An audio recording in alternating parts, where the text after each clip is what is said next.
Salut à tous. Aujourd'hui, on se retrouve pour parler du troisième tome de Whisper, intitulé La chevauchée sauvage, écrit par Christina Magdalena N. et Léa Schmidt-Boe. Ce tome est passionnant sur plusieurs points et c'est ce qu'on va voir dans les prochaines minutes. Tout d'abord, de quoi parle ce troisième tome? Depuis l'ouverture du centre de thérapie à Carlton-Bach, le haras bourdonne d'activité. Des dizaines de propriétaires de chevaux viennent quotidiennement voir Mika, dont le don de guérisseuse est maintenant célèbre, pour lui demander ce qui ne va pas avec leurs chevaux.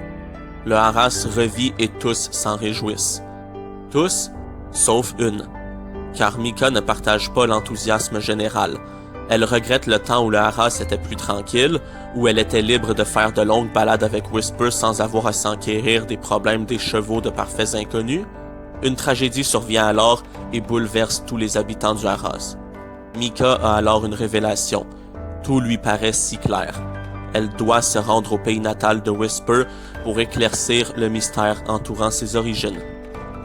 Ok, sur la fin, j'ai résumé ça comme de la marde, là, mais ça fait plus de sens dans le livre que comment je vous l'ai résumé.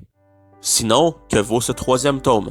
Franchement, j'ai pas été déçu. Ce troisième tome nous fait voyager, car dans La chevauchée sauvage, c'est bye bye l'Allemagne et direction l'Andalousie, pays natal de Whisper.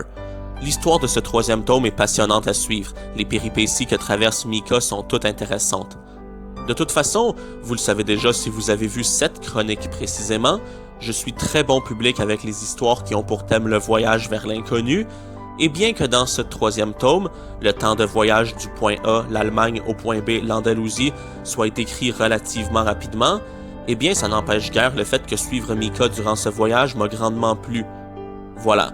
D'ailleurs, dans La chevauchée sauvage, voyage oblige, on rencontre une multitude de tout nouveaux personnages hauts en couleur. Je crois bien que l'un de mes préférés, c'est Walter. J'ai adoré ce petit jeune maladroit, timide, inconfortable, mais ô combien sympathique et attachant. Les autres personnages sont par ailleurs tous intrigants. Je pense notamment à Tara, qui se révèle d'abord avec froideur et qui déborde de mystère. Sinon, que dire? Ce troisième tome est beau. Le thème de l'amitié est exploré, tout comme le deuil et celui des liens du cœur, si je puis dire, ainsi que celui du sacrifice. Non seulement les thèmes sont plaisants, ce sont de beaux thèmes, mais ce troisième tome est également riche en émotions, et pas toujours celles qu'on voudrait ressentir, surtout vers la fin.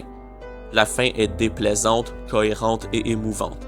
Déplaisante, car je voulais juste pas que ça finisse de même.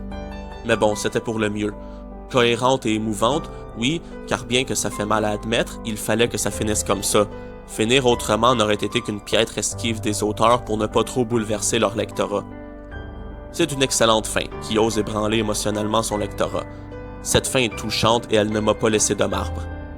En conclusion, Whisper, La chevauchée sauvage, c'est un très bon troisième tome, très plaisant à lire. Suivre Mika dans ses péripéties est toujours un pur plaisir. On découvre beaucoup de tout nouveaux personnages attachants. Les émotions sont au rendez-vous. C'était une bien bonne lecture. C'est tout pour aujourd'hui et je vous dis à la prochaine pour une toute nouvelle chronique. Et pour ma part, j'ai très hâte de découvrir le quatrième tome, intitulé Les liens du cœur, dont j'ai très hâte de découvrir quel sera le sujet, bien que la couverture et le titre m'en donnent une petite idée. Allez, salut!